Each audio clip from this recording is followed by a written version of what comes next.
I want to welcome Hark and Mr. Plunderloot to the channel, to everyone else who's here and lurking. And I also want to congratulate, Coffee Cat Comics, formerly, now Coffee Cat Presents. And once more, I am going to share a link over to Coffee Cat's channel, as he is just beginning a Vampire the Masquerade Chronicle set in San Antonio, Texas. And if you want something to play in the background while we're having a workshop, you know, I have some low ambient music on. It's actually a carriage journey in the rain. So, you know, very relaxing stuff. Though, if you want a little bit of spice, the mature tag is on the channel. But if you want some spice, watch or listen to Coffee Cat in the background as he runs... Merchandise. Daily, what a beautiful Welsh accent. You pronounced merchandise very well. And thank you very much for being a part of the community, Daily. I very much appreciate having you around. Oh, speaking of merch, so I wanted to make sure I was plugging Coffee Cat. I'm going to take a quick aside to merch. I tried to order Descent into Avernus this week. Completely out of stock this week from all of my distributors. It was not possible for me to get in. So unfortunately, this week, no Avernus. I do have all the gacha capsules. I have Monster Menagerie 1, Storm King's Thunder, Ravnica, and Dungeon of the Mad Mage. But unfortunately, no Avernus because it is so popular right now. However, I kind of locked in a pre-order for next week, and so we should be getting in several, probably another 6 bricks of it this coming week. Tonight's definitely been a night. No better way to break in a first-time druid character than breaking into a mafia meeting as a giant goat and managing to roll a natural 20 for initiative right after and 3 times before that for rolls that didn't really need it. Yeah, you just pound right in there and get it going. I'm glad you had a lot of fun though, Hark, and welcome to you. If I didn't say so already, I think you were the first one. Oh, Hark, yeah, you were actually. You were first tonight with a hi. I love hearing about tabletop stories like that. So if you want to continue, if you have anything else to share, please do. I also want to give a shout out. Their channel's not currently live, but to Pete and Jeremy over at D&D Time, the letter D, the letter N, the letter D Time. They just had a very good magic item, kind of a building workshop, where they're making some common items for a special Halloween-themed run on their Friday shows that is going to culminate in effectively a boss raid where everyone on that channel can participate in the raid. And so hey Ember, welcome, and Random Hero too, hello. I would urge you all, go over to D&D Time, sign up to play on a Friday, and it's fine if you're first level, or even if you don't have a lot of experience. Give Pete and Jeremy a chance. It's a lot of fun over there. They have some good streams. It's D&D Time.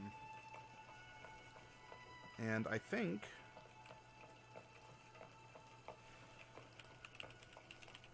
there we go. Ta-da! Movie magic. So make sure you give them a look. And I do want to give a shout-out to Gathering of Nerds, who last night, at least for our time, they're on the other side of the world, so it's different, but last night they tried the 4 random characters we built for them last week, and it was a hilarious adventure that they had, and I hope that they really enjoyed those characters. I made sure to go back and watch the VOD, and I left a couple comments on it. Oh yeah, Amber. Well, we'll see. The gacha capsules are kind of in a spicy environment right now because we're not down 20 enough to restock. So the opportunity to get the 2 remaining prize goblins, oh pardon me, as well as quote unquote pieces of paper are higher, because it's getting more potent now that I haven't refilled it back to 50. Now, for tonight's workshop, I believe that's all the announcements. For tonight's workshop, this may very well go kind of quickly. You know, not that I don't want to hang out with you all or anything. We're starting this without building characters. We're not doing a lot of the other prep that we may have done otherwise. And it's not that you have to do that prep first. Though, to set up what we're going to be building too, tonight, it's a very casual night. We're going to be going through this the settlement concept worksheet to plan out what kind of a region is our dungeon going to be in. And we're going to grow from there.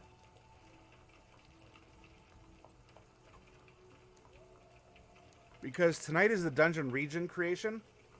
Then we're going to create an NPC and villain on Thursday. Friday, we are going to draw the dungeon in paint. And Saturday, we're going to polish it up.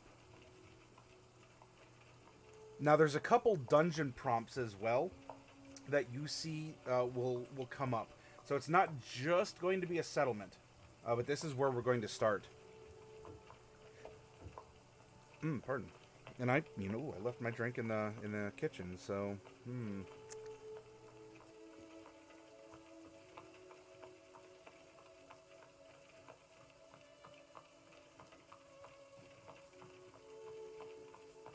Oh, well, you can always watch the VOD, Ember, or it'll be up on YouTube at the end as well. And if you're looking for villain prompts, if you go to the section on our Discord where I've uploaded the prior content for the week, you can find our villain worksheet. And all you have to do is open it up in Word and delete all the information that we filled in along the way, and you reset it back to a blank. And it'll be good for you.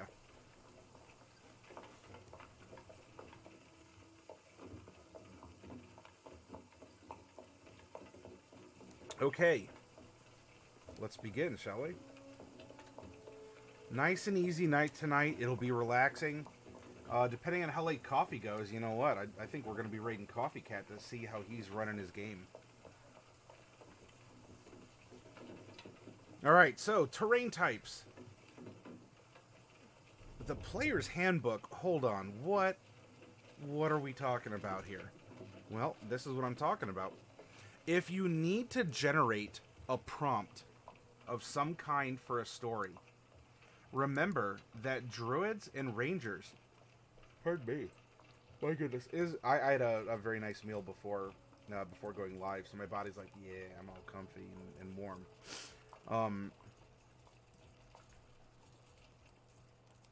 Yeah, you're welcome. They're there to download and to use, Ember. Absolutely. You don't need my permission. Now, why terrain types? In this worksheet setup, I like to represent areas where possible characters could have mechanics come into play. The background, yeah, it's very it is a very comfortable background noise. It is a carriage ride in the rain. I would actually put Coffee Cat on to listen in the background, but it's a mature it's a mature game, and so I don't have my mature tag on because I'm immature. But anyway, because you have two classes that have specific mechanics that can be invoked in terrain types, this is a good way to get an idea of where something takes place. And of course, you know, a swamp.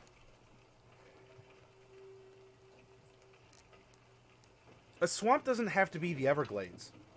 A swamp doesn't have to be a classic, like, deep bog.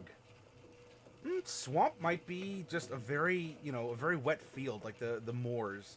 Moors.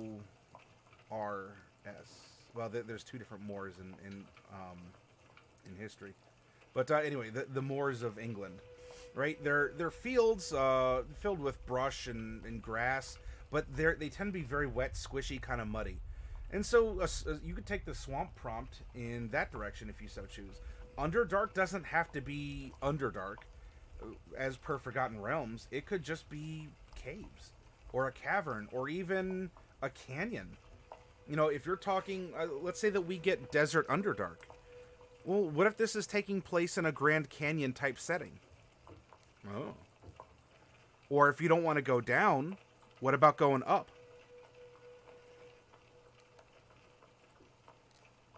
There's a mountain prompt, but what about, what if it's like an under mountain?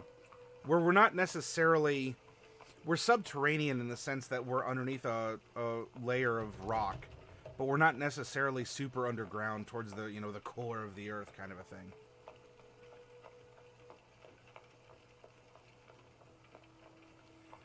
Yeah, you could have, yeah, you could do something like an underground desert. Come up with very interesting combinations. And so that's why for this, when we're doing a random generation in order to challenge ourselves to think, I want to generate 2 prompts, 2 regions.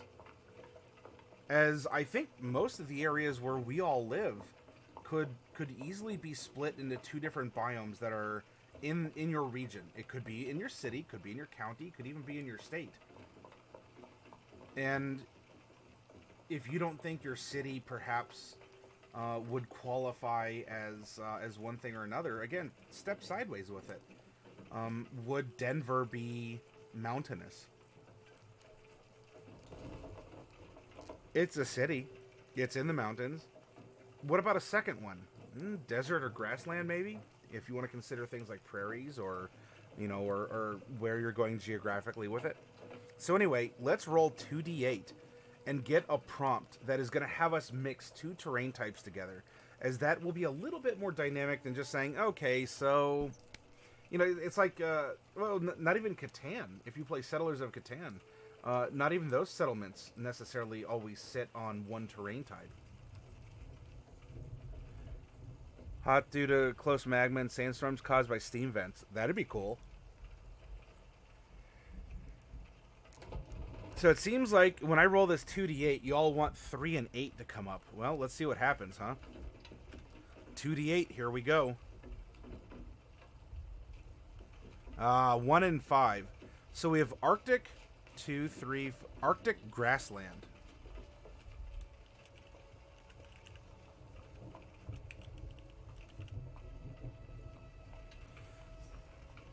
Now, something to consider here.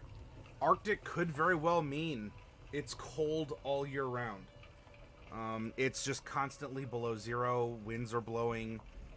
Or you could have, you know, a lot of us think that Alaska is, you know, kind of a frozen wasteland. Alaska has seasons, and it does thaw out.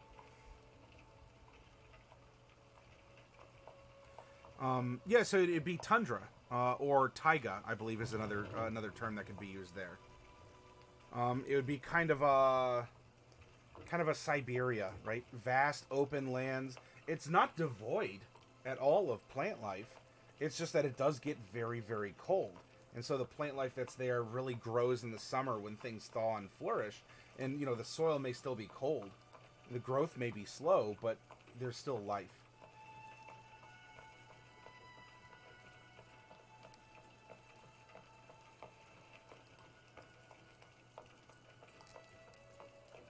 Now, as for grassland, we can take grassland to be open plains.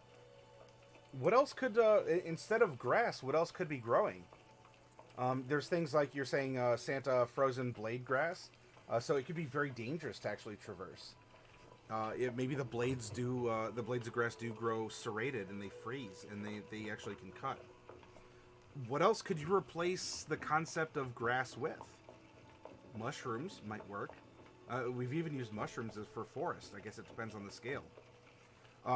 What about grassland being lichens? You know, moss. Just peat moss as far as the eye can see.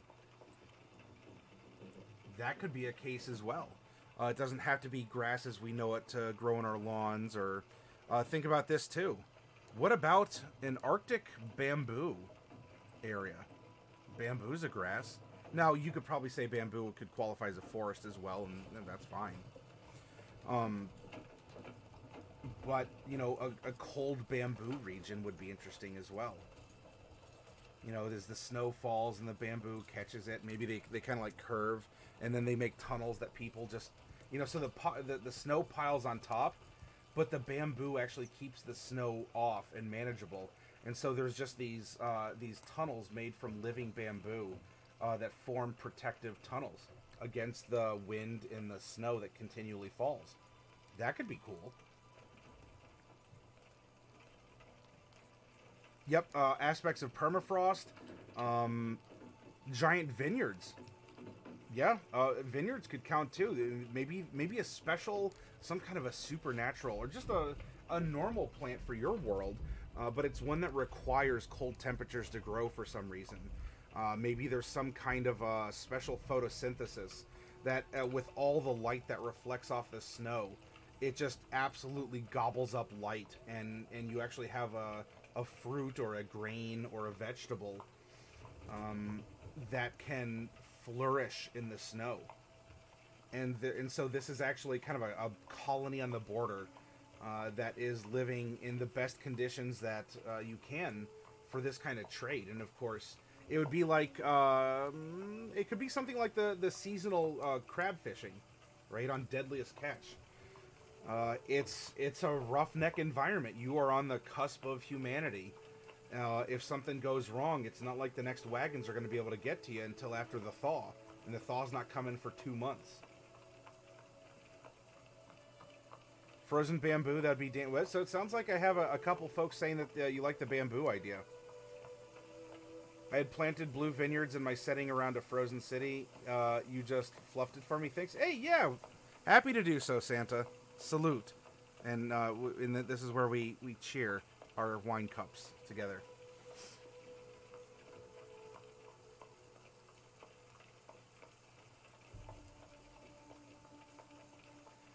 Tauntauns from Star Wars.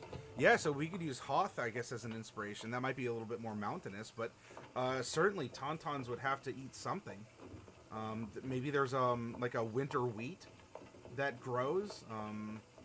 Either that, or for Hoth, it could have been, maybe they just have really bad winters, but their summers are really fruitful, and maybe the Tauntauns actually just engorge themselves, like deer and some other animals do, during the summer and the autumn, and then when winter hits and the snow gets really bad, they just use up their fat stores. And maybe that's why Han Solo found out that that's why they smell bad on the inside as well, because they just have this store of fat. And there are animals also that have smelly fat. Raccoons do. You like the moss ideas? So just a vast fields of peat moss just growing, and that's our grasslands. Could grasslands have dinosaurs? Sure, why not? You could have Arctic dinosaurs if you want. They're your dinosaurs. Make them not just warm-blooded, but hot-blooded. Maybe they have fur. Like, they have scales, sure, but they have fur as well to help trap heat. Or they have they've adapted some kind of a special, maybe like a second heart that, the one helps pump the blood. Or maybe they have 2 hearts that help pump blood and warm it back up from the extremities. Why not? Statistically, is it still a T-Rex? Absolutely. But it's your T-Rex, and who would suspect you run into a Tyrannosaurus Rex in the middle of a blizzard? Especially when it's adapted to live there. Ah, feathered T-Rex. Aha. So, someone's been playing a certain module. Mm-hmm. Fireweed and Devil's Club grow all over Alaska. Cool, diverse flora.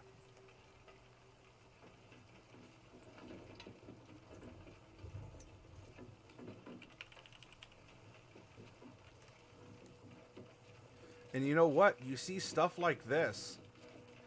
If you've seen Bob Ross paint, Bob Ross spent a good chunk of time in Alaska. And so when he paints, pardon me, when he paints flowers and bushes, you see these explosions of color. And you look at this and you might say, oh, wow, like, this is Alaska? Sure, I see the mountains, but look at all the green. It actually looks like water isn't, isn't completely frozen into a glacier. And so get inspiration from all around. Look at this. Just, my goodness. And you know what? Sure, there's trees here, but this could much more be grassland than forest. There's nothing saying that just because you have a grassland area that there's not trees. See, this could very well be grassland. This would probably be like Grassland Mountain. So where we're looking is probably a little bit more flat. But yeah, absolutely. Just do searches for things like that. And see what you could see. This could count as a grassland area. Absolutely. Because now as a dungeon master, when you're taking these steps to plan, you are getting the imagery in your head. And when you do that, you are helping to make your story come alive when it comes time to present. Because the details are vivid for you. And you can describe the vast fields. In our grassland area, could we have a river? Absolutely. Could we have a lake? Yeah, why not? I mean, if this is a settlement, they're going to need water from somewhere. Coast. In fact, coast doesn't even have to necessarily mean salt water. Coast could be, if this was like Grasslands coast, this picture could work. It's a great bay that leads out to somewhere. It's a part of something that's bigger. So, excellent find. Excellent find.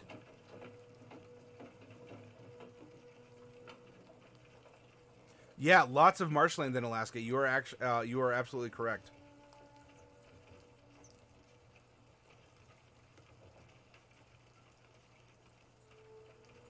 Oh, and by the way, speaking of our local source, that picture was Juno.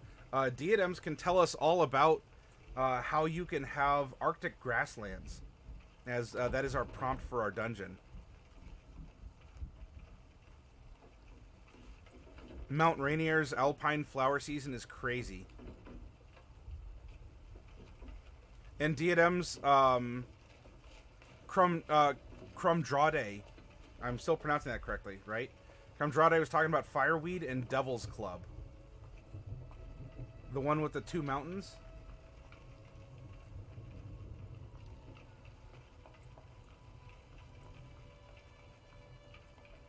Unless we passed it somewhere.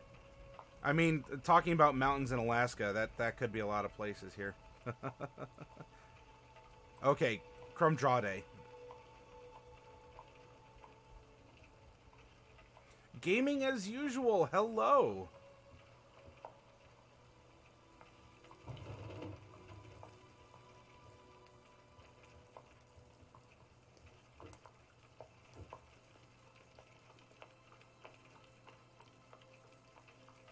Alright, so there's our regional prompt.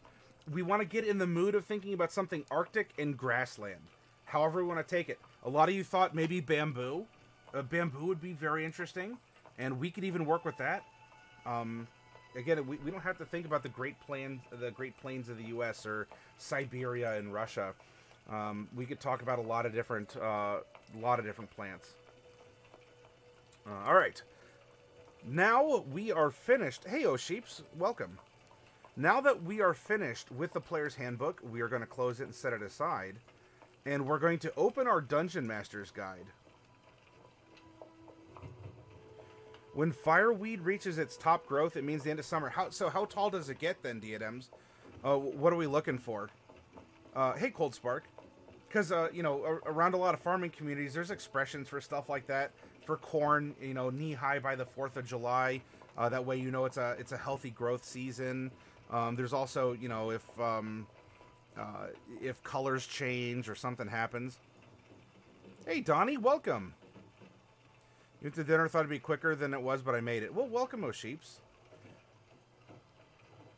You have accidentally picked up a 6 group to DM. Was at a local game shop and a game was going on and a player stood angrily shouting at the DM, "We are tired of your hard-on to kill us." All other players stood up and agreed that they were quitting. The shop owner stopped the players and told them I DM several groups and they should ask me to DM for them.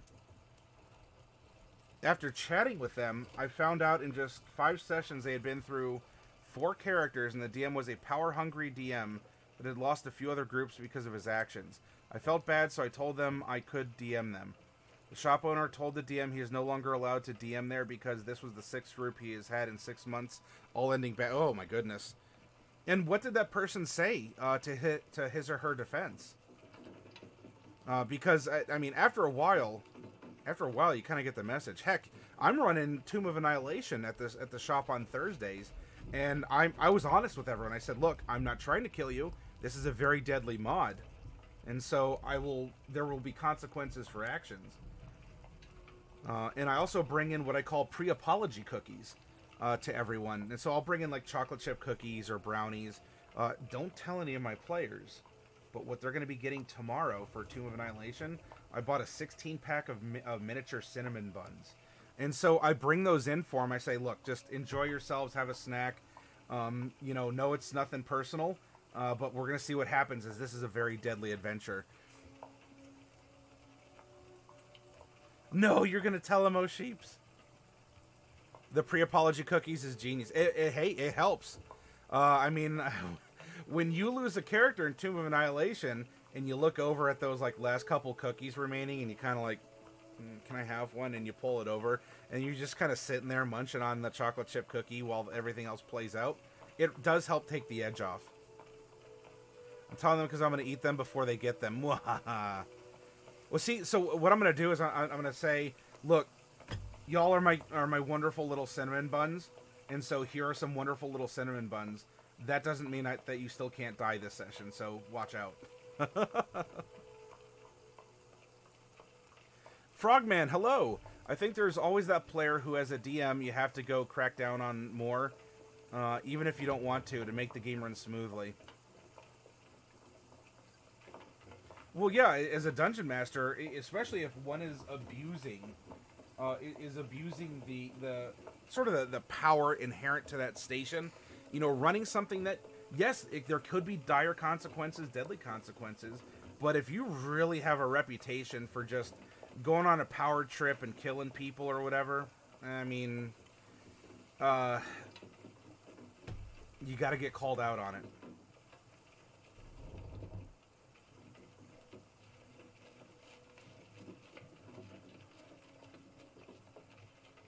Yeah, comfort food before you die, exactly, Crumdrade.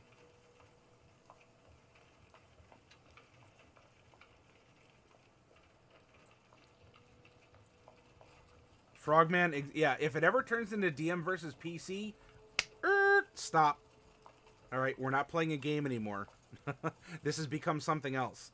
And unless everyone said, like, everyone kind of got together and said, yeah, we want you to run the toughest, most deadliest stuff. We want to be able to take, throw CR20s at us when we're only 14 or something like that.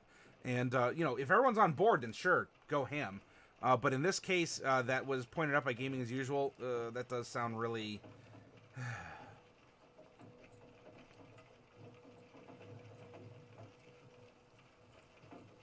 Now, what kind of a government rules over this area? We're going to put our pictures of Alaskan fireweed away. And roll a percentile set. We rolled a 30. Now, over in the Dungeon Master's Guide, if you all have your books open, come on, class, come on. You knew we were going to do this. A 30 it's feudalism. What? A feudalistic society in Dungeons & Dragons? Gosh.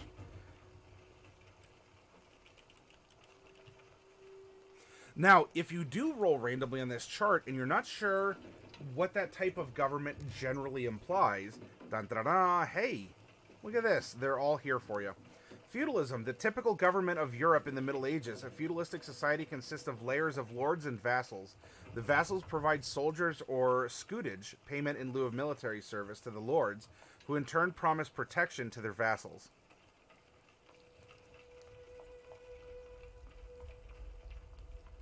Always with the book. Oh, sheep stole your book? Well, next thing you know, Sheeps is going to be sitting behind you and dipping your ponytail in the inkwell at your desk.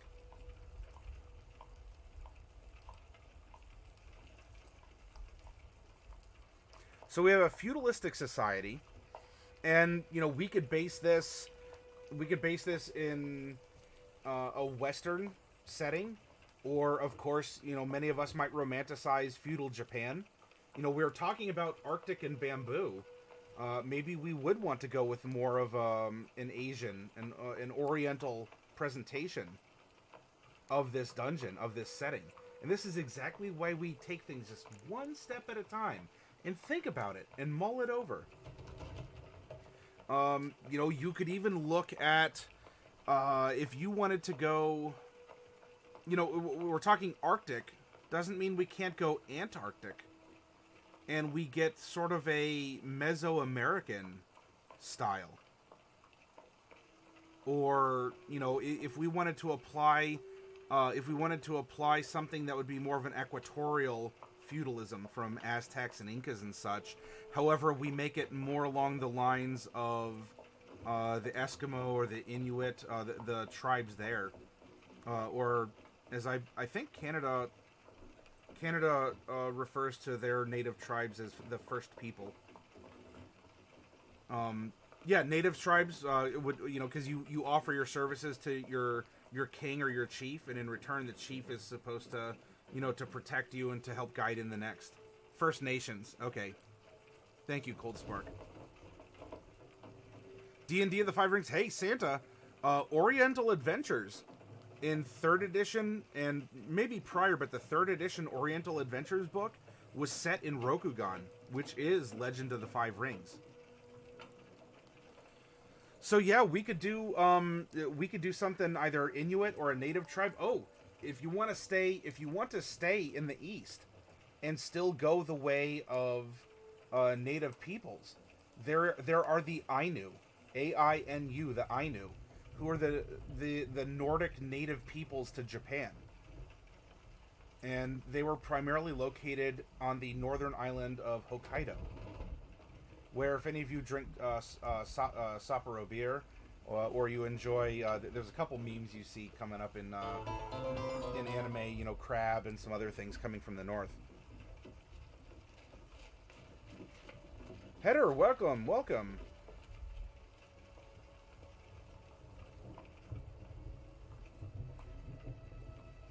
So again, let's float these ideas and go with what inspires us.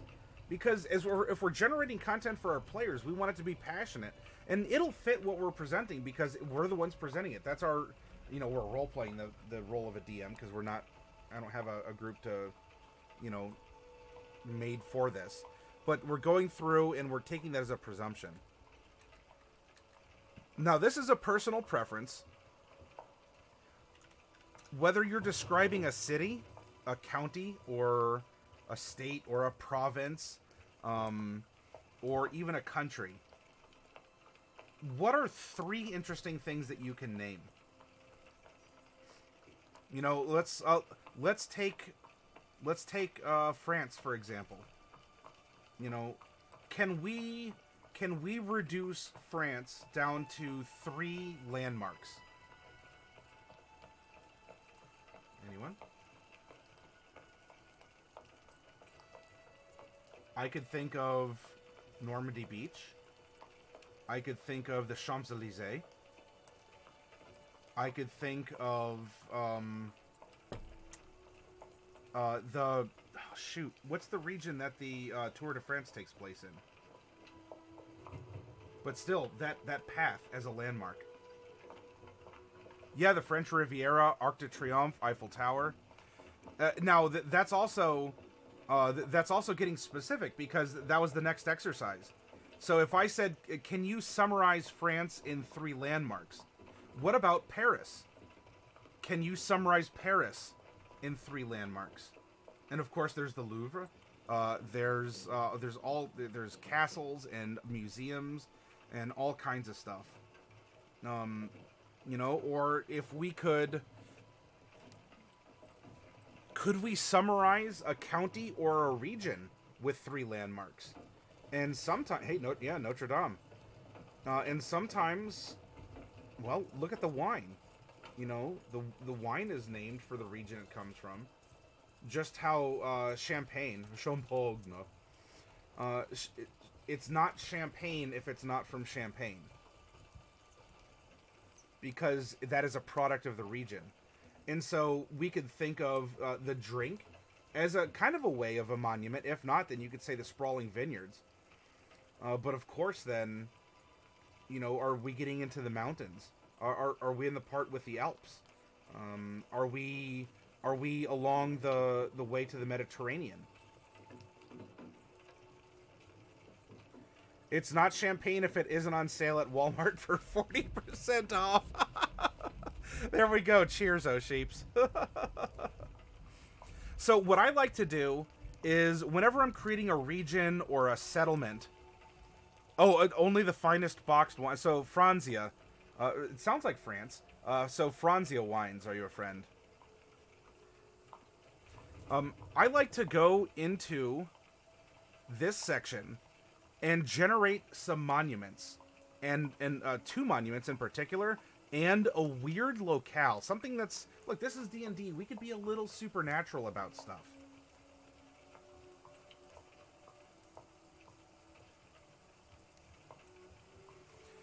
So our 2 monuments are going to be 19 and 2.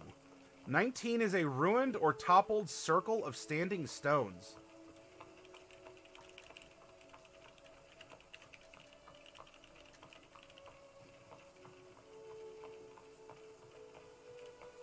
You know, this is automatically reminding me because we're talking about the, you know, we're talking about Eskimos and Inuit and other northern tribes. Have you ever seen a Nanook? Which is, it's a representation of a human hunter made with stones. Something like that could come up. Or if you want to talk about, like, the Pacific Northwest, these could be things like totem poles. Of course, I mean, there are totem poles as a part of this as well, if I recall correctly. But, you know, but totem poles are traditionally carved into wood. Maybe these are something similar, but a stone take. You don't have to take this 100% per the delivery of the written word. You can step sideways with this and use it in the overall presentation. Japan has it all over. Old shrines and hot springs. Yep. Yeah, so that would be... so those are torii gates. T-O-R-I-I. Torii gates. Now, those are traditionally wooden, but what's to say that ours aren't made of stone? And we have kind of a... Yeah, like spirit houses. So we have kind of an Asiatic Stonehenge going on. Now, what about monument number 2? Oh, a plundered burial mound or pyramid. By the way, when you're doing your setting like this, tons of adventure hooks. And you know what? What if this is going to give us... We already have 2 possible locations for a dungeon, or perhaps they're both connected at the same time. So this one is specifically a plundered one, not a sealed one. And we're on page 108 if any of you are following along at home. A plundered burial mound or pyramid.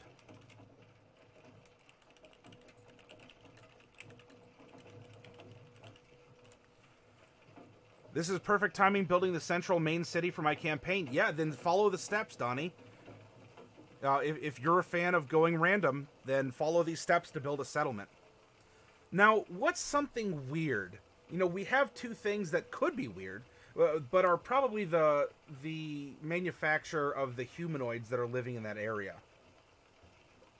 Let's get a little strange, a little weird. I'm going to roll a d20. And let's find out. Oh, you think it's going to be a petrified forest 12-sided guy? Let's find out. That is an option here. We rolled a 12. There is a giant crystal shard protruding from the ground.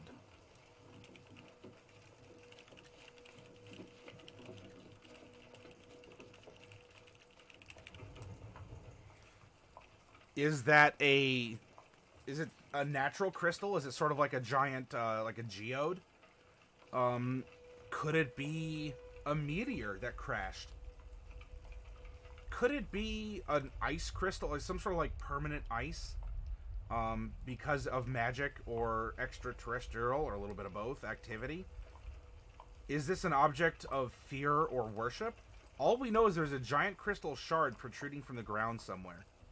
In fact, maybe it hasn't even been discovered yet, and that could end up being the focus of the dungeon. Who knows? Ah, it feeds light to the underground burial chamber.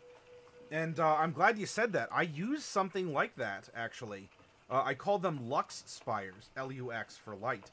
Lux Spires, which were sort of impaled through the ground to the other side of effectively the world. And that way, light also reached them on that side, as there were people living on that side of the world too. That was that was a very quick explanation. For some reason, I pictured giant gateways made out of giant fungus or moss-covered mushrooms to give it a different look to it. Yes, Frogman. Every Tuesday, so yesterday, last night, that is my game that I DM. And it's a way for me to practice what I preach, because if we do Wednesday through Saturday workshops, I want to be able to show off that, you know, I practice presenting content in a game fashion rather than just a pure workshop.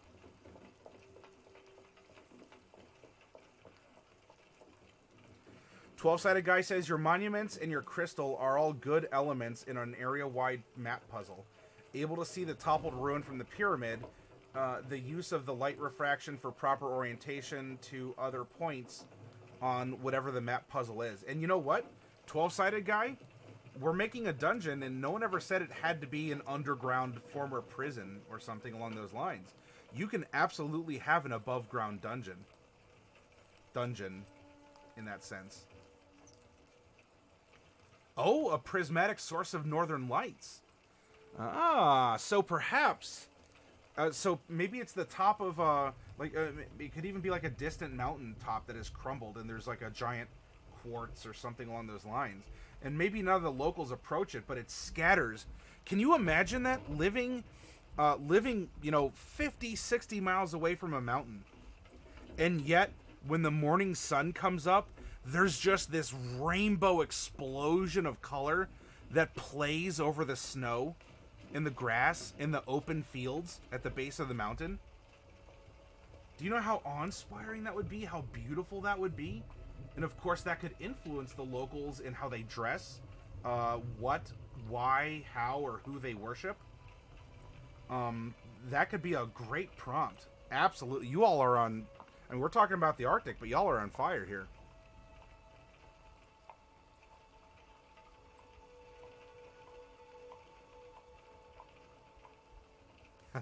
Hey, super focused, and in fact, that could even be, you know, look at Raiders of the Lost Ark, right? You had a super focused beam of light that on a certain day, like on a certain holiday or a solstice or, you know, something along those lines, you know, the sun was aligned in such a way that maybe this crystal shows the path to where you need to go. It's sort of like Lord of the Rings and the Dwarven Dungeon, the Mines of Moria.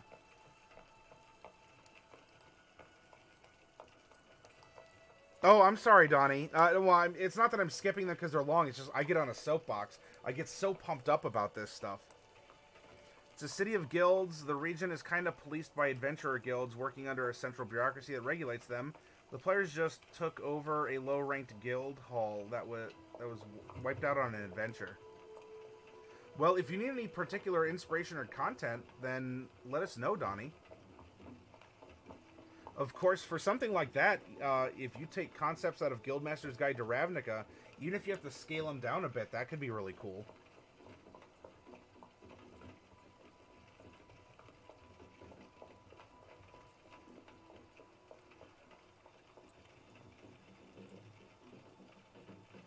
Land of the Midnight Sun. What if it's even something like a crystal that's a very large crystal set at an angle, going up a mountain. And so even after the sun has set, you still get like an hour of daylight because what was talked about up above, the crystal acts as like a big fiber optic cable that refracts daylight down, and so this takes place in, I don't know, Sunnyvale or something like that.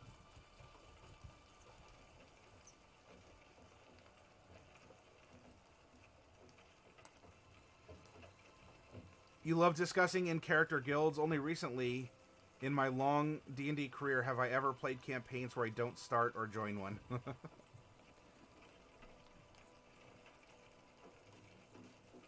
I think the Ravnica, because the Ravnica is the city of guilds. I think you'd be able to find a lot of good content in there, Donnie. Alright, so we have our weird locale, and a lot of great ideas for how it can manifest. Now, whether this is more, you know, like any particular day you could roll what the weather's like, I'm not worried about that. So we're going a little bit ahead now to the settlements area in the Dungeon Master's Guide. Page 112. See? There we go. That's a nice frozen frosty picture right there. Now, what about this settlement? You're going to lurk now as you try and draw and design. All right, Hart, thank you for... I mean, look, lurking is always appreciated.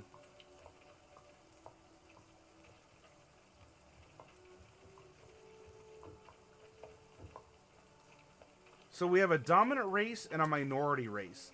Now, this is where we get to choose what kind of content that we might open ourselves to.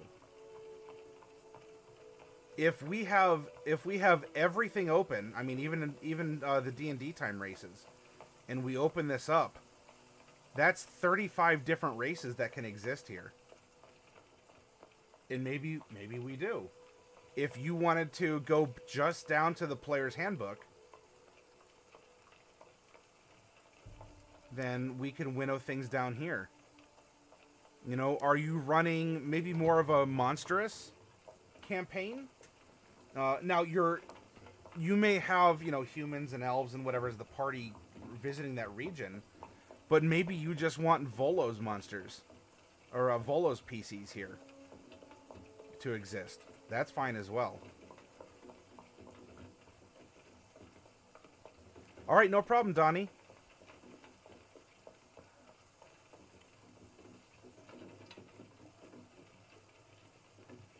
But for purposes of what we're doing here to keep things simple, let's go with the Player's Handbook races. There are 9 of them.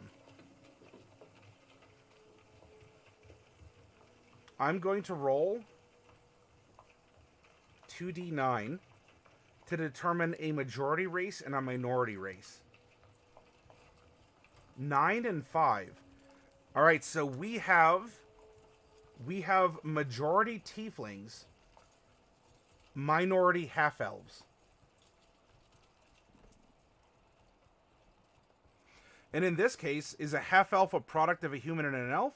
Or is it simply just another type of race that you flavor to exist? But anyway, let's go back to our prompt here. So our dominant race are tieflings. And our minority race are half-elves. Well, so this is where we have an interesting prompt, Crumdrade.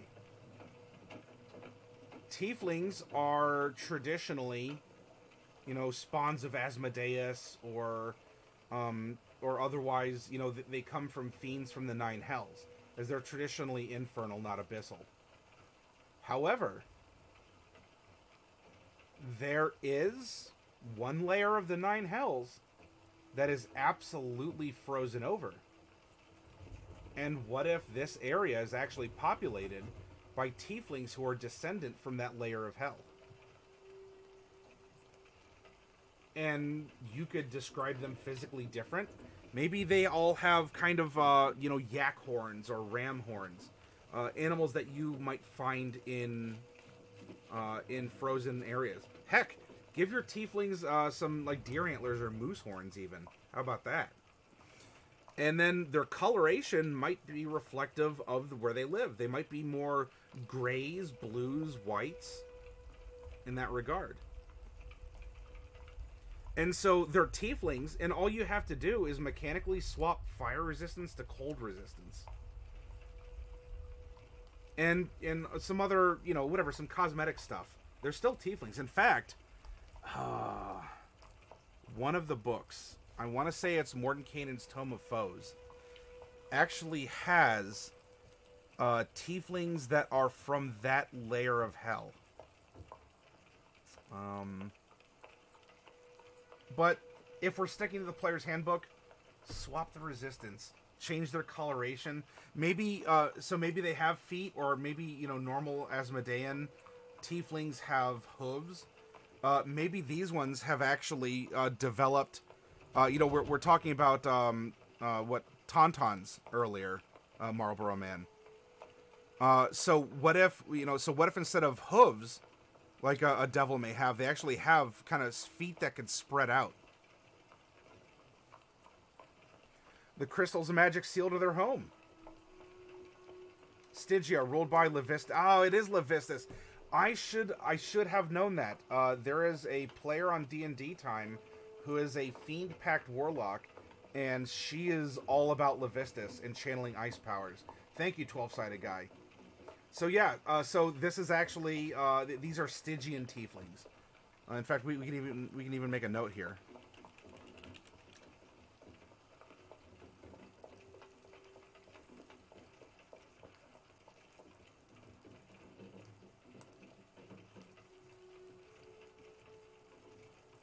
Yeah, Tiefling of Levistus, Tome of Foes, you're reading it earlier tonight, Marlboro Man said. Stieflings.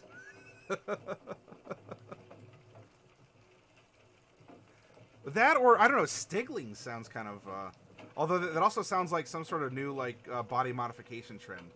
Dude, I've totally been Stigling lately.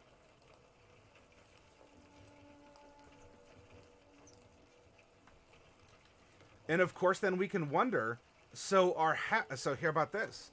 Again, are half-elves their own race? Or are we saying that there's a minority race of half-elves that are the product of humans and elves? But to what effect? Are there actually just... are there two... sort of like super minority populations of elves and humans? Because, you know, just because we roll dominant minority doesn't mean that there aren't other races that live here too. But what about these half-elves? Are the half-elves actually... They're not residents of the region, but there's enough of them that just keep coming and going in these sleds and these caravans. So that the half-elves are more akin to what Romani or gypsies, or, you know, there's just a lot of them around. They're not from here. They stay in the area, but they're always moving. So they're not. There's never really a static number. It's always a traveling population.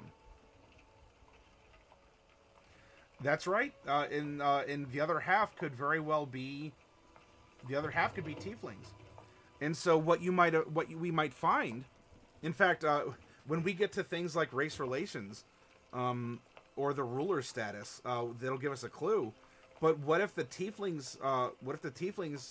Moved in, and over the course of time, similar to what you've seen in South and Central America, the native population of elves was, you know, genetically spliced into the new arrivals.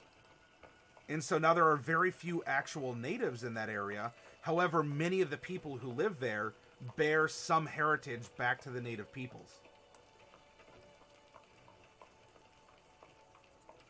Yeah, oh, there's all kinds of things. Absolutely.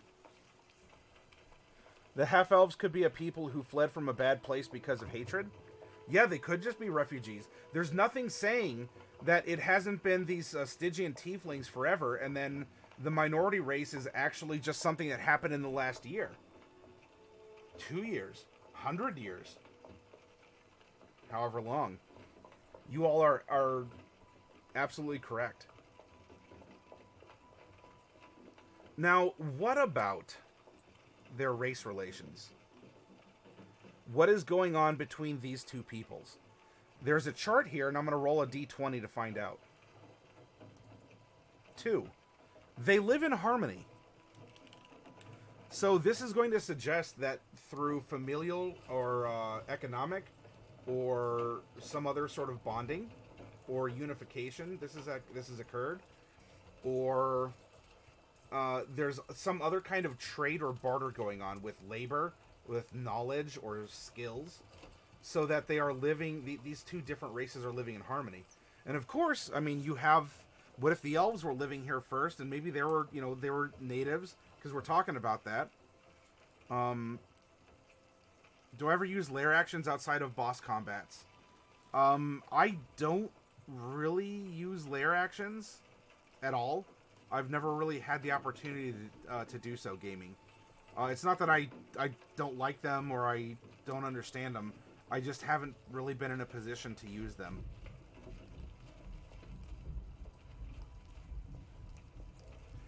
Elves do reproduce slow enough that they could be there first and the minority. Yeah. In fact, the tieflings here might actually be hoping, are happy that the elves who are dwindling would welcome them and to create this new race that's a product of both. Because now the tieflings can live longer chronologically and the elves can live longer genetically because of the higher turnaround rate, if you get what I'm saying. Oh, I use, alright, so it's not a lair action, but I use environmental hazards all the time gaming. Absolutely. Yeah, I have fun doing that stuff.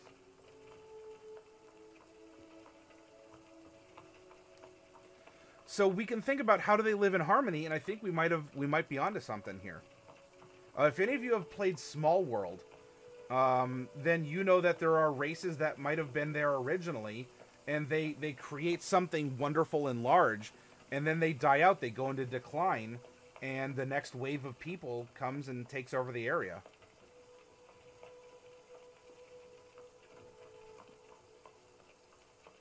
Now, what about the ruler's status? Now, we do have a feudalism in place. What's going on with the ruler? We rolled a 20. It's a religious leader.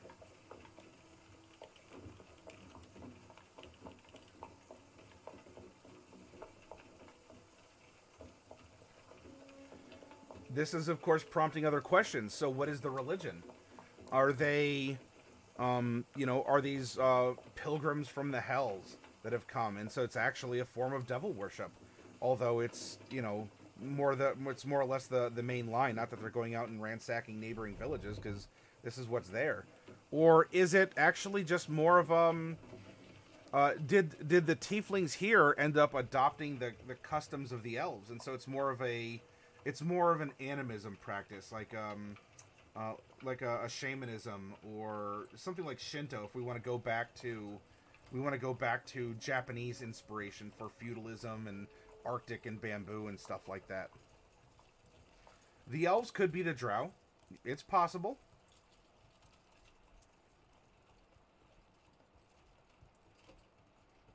You could have had something where it could have been a band of drow that worship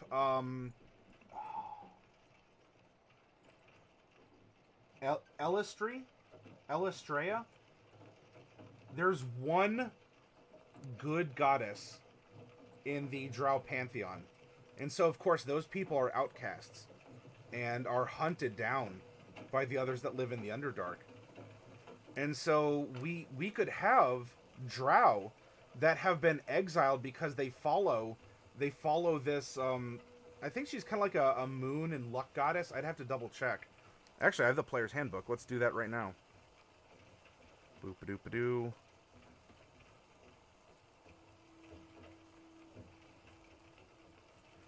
Let's see. Forgotten Realms. It begins with an E. Deities of Greyhawk.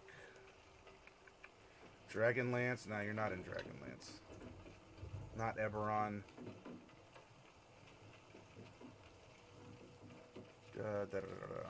So there's Lolth. But... Elistray. Elistray. Thank you, Daily. That's who I'm looking for.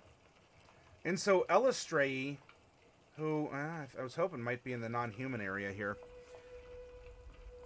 Elistray is I think her port, like, she's around the moon and luck and beauty and such like that, which of course is, you know, anathema to the traditional. So the half elves could very well be drow, and drow then that are half drow, half tiefling, as the two races are swiggity swoogity. Oh no, Daily. Yeah, again in the Tome of Foes. Yeah, exactly. A moon goddess might fit well with a demonic type religion, very chthonic. And so yeah, instead of channeling that last hour of sunlight, what if that giant crystal actually amplifies the moonlight in some way? And so it acts as a blessing. It's additional light, and of course you have drow that worship the light. That is very taboo. Let alone, dare I say, treating males as equals? Oh my goodness.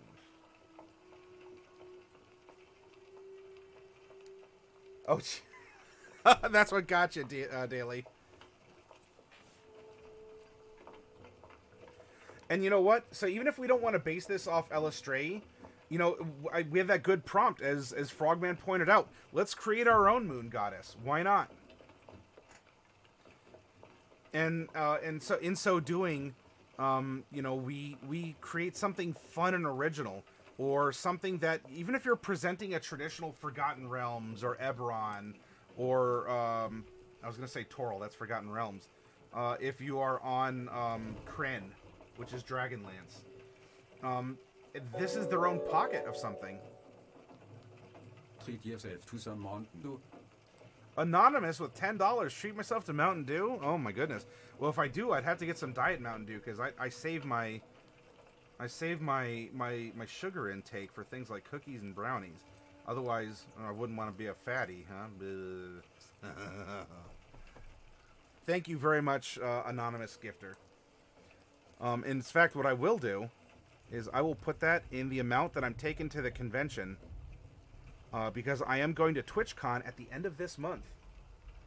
So thank you very much, as every little bit helps to just help me get out there, take care of some you know, food expenses and other things while out there. All right, now, what is a notable trait about this settlement? A notable trait. Delcorin kicks in the door and quietly says hello. We rolled a 1. Oh, there are canals in place of streets.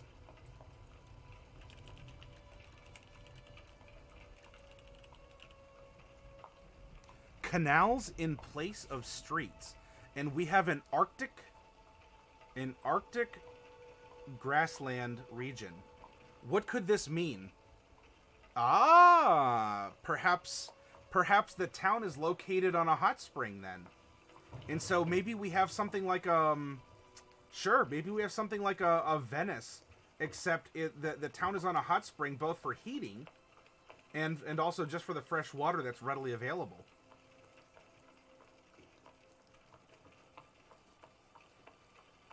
You know, in Game of Thrones, you have why am I derping on the name of the castle in the north? Hey, Refry, welcome. Winterkeep?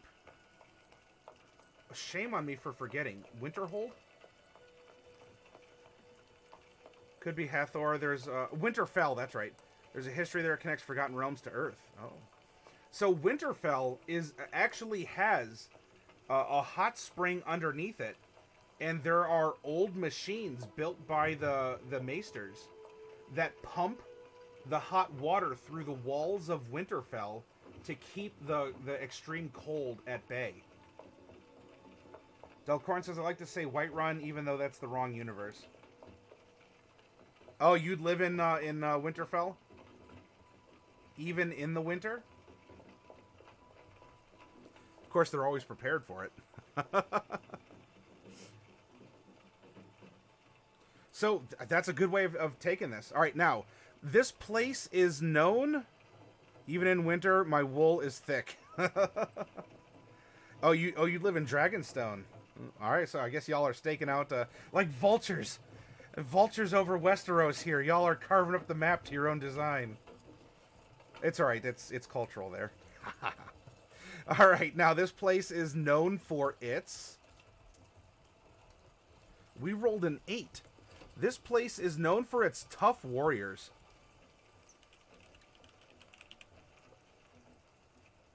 Oh, Ned Stark is on your husband list. I appreciate this workshop. To me, crafting all this stuff is as fun as... Oh, absolutely, Frogman. Absolument. As Santa would say. Perhaps. Probably in a more authentic accent. Oui, oui.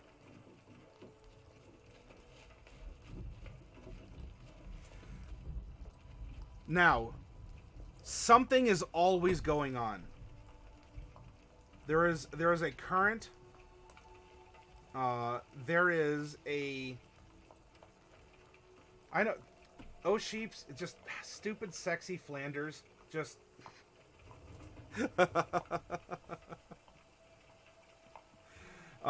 There's always something going on. Read your local newspaper. What's happening in your town? Are the roads really bad? Now that's, you know, in the grand scheme of things, is that a calamity? It's not like a meteor striking the earth. But to you, when you got to get to work and you're tired of buying new tires, and, you know, your city taxes you and they never fix the streets or whatever, that's definitely a calamity. And also, you know those people because you're closer to them on the city council level. Think about your county. All right, so maybe your city's okay, but what about your county? It's that other city in your county you got to worry about. You know the one I'm talking about, the one with the problem. That's a calamity in your county. Now, what about your state? Your state absolutely has a calamity going on. Ohio? A big calamity that we talk about is heroin overdoses. That's a calamity. Not that other states don't have it, but in particular, Ohio just seems to statistically be hit with a lot more opioid users. Now, what about as a country? Let's bring it from broken roads to that other town to an opioid crisis. Now, what about what about your country, wherever you all live? And you don't have to. If you want to point it out, that's fine. I'm not here to get political one way or the other. Because look, every place has problems, even with the best leaders. Whatever. So gaming as usual. Your calamity is snowbirds and tourists. And, to an extent, I feel that because I'm in a tourist town in Ohio. And then, of course, all the Ohioans go to southern Ohio in the winter, and that's known as Florida. And, therefore, it shifts. And, so exactly, the hot springs pipes leak, that is absolutely a calamity that can occur.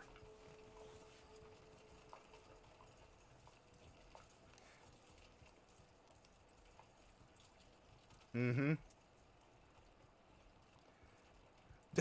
Del Corn is saying, "Ooh, girl, not Boromir." So it could be an overpopulation, and in fact, something really close to that, gaming as usual, is right here. If we roll number 19 on this chart on page 112. A dungeon is discovered, and adventurers flock to town.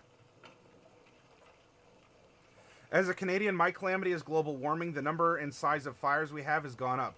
So that is certainly that is more than a regional. That is a countrywide calamity.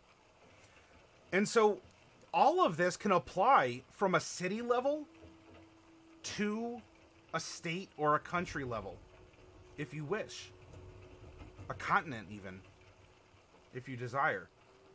And nothing really has to change with the prompts. It's the scale in which you deliver it. Now, let's find out what the current calamity here. Yeah, that's true, oh sheeps. Delcorin was a female tabaxi for a while. I still think the calamity should be a town drunk that keeps falling in the well. Alright, let's roll that d20. Oh, we didn't get a 19. But we did get a 20. Religious sects struggle for power. And this is even more of a calamity, not just because it's a crisis of faith, but look, we have a religious ruler. And what could this mean? Religious sects struggle for power.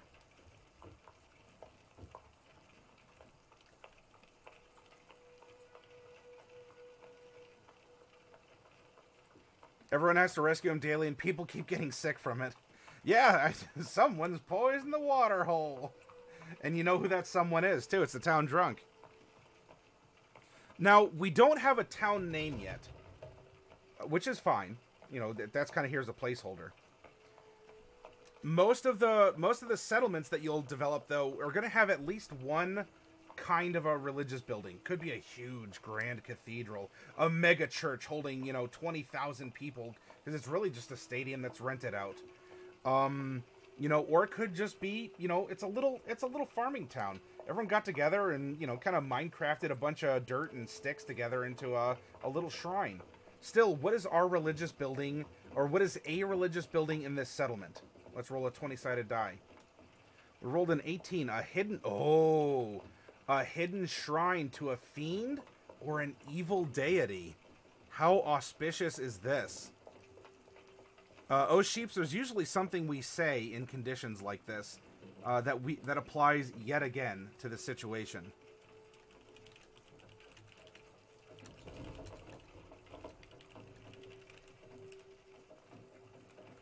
It writes itself. Everyone, have you seen what this writing exercise has done? As the dungeon master, we're rolling dice and just kind of stirring our noodle a little bit up here, putting the pieces together. The story is writing itself right in front of our eyes. It absolutely is. A hidden shrine to a fiend or an evil deity.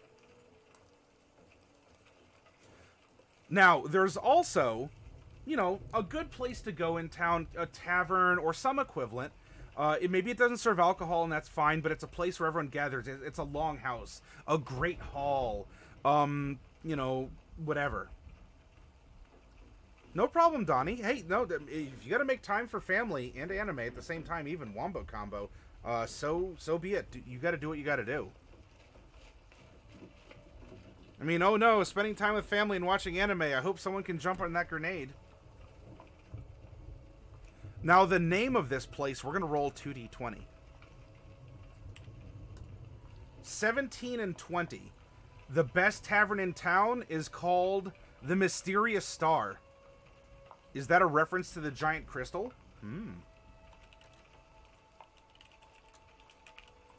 The Mysterious Star. I'm going to raise this up a little bit so y'all can see. There we go.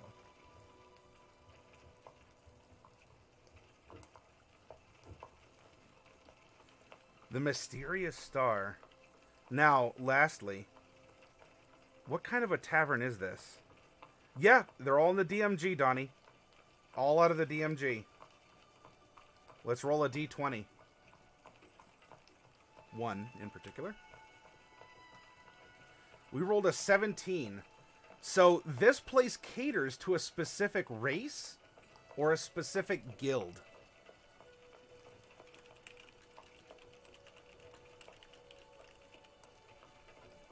Maybe this place only caters to elves, or drow in this case. And so we're not even talking the half drow. We're talking maybe this is sort of the club for the last remaining drow, like the full-blooded drow that exist. And of course, every year the club might get smaller and smaller. But maybe the Mysterious Star is a drow only. Or if you want to go for a guild, is the Mysterious Star for fortune tellers and other people who can prognosticate. They're good northerners. They don't talk about religion openly, but it festers underneath the surface like the hot springs. That's good symbolism. Excellent symbolism, Crumdrade.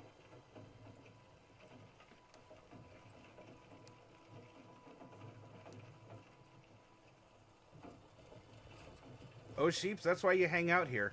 We use them fancy $2 words. If it's warm enough, yeah. If it's warm enough from the hot springs, it could be, yeah. Everyone is open and free about that. Oh, I can't or that.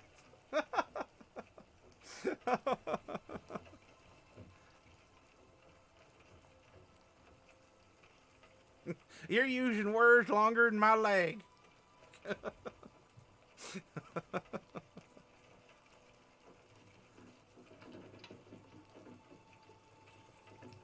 Come on now, you're pulling my leg with them words. Tain't no word like that. If'ns they was, I'd a ken it, reckon?